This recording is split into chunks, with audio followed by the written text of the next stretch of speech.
हे घ्या. अरे वा.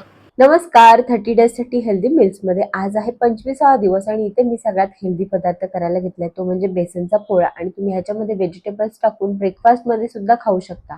पण सध्या श्रावण असल्यामुळे एकाच भाजीचा खूप कंटाळा येतो म्हणून सोबत काहीतरी करायचं म्हणून मी करते.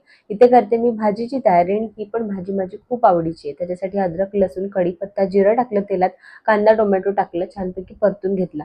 तुम्ही म्हणाल सगळ्याच भाज्याला सेम प्रोसेस का असते, पण मला ना वाटणाच्या भाज्या इतक्या जास्त आवडत नाही आणि संध्याकाळी असं वाटतं काहीतरी हलकं फुलकंच मस्त खावं. तर इथे मी वालाच्या दाण्यांची भाजी करते. आता हे कडवे वाल अजिबातच नाहीयेत कारण हा त्याचा सीझन नाहीये, पण या वालाच्या दाण्याची भाजी पण खूप मस्त लागते. तुम्ही भाकरी, चपाती किंवा भातासोबत खाऊ शकता.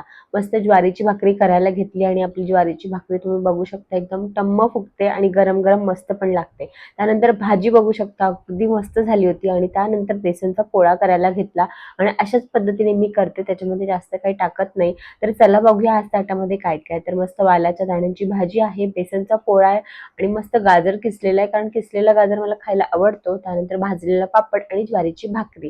तर तुम्हाला आजचं मील कसं वाटलं मला नक्की सांगा. उद्या पुन्हा भेटूया, तोपर्यंत बाय.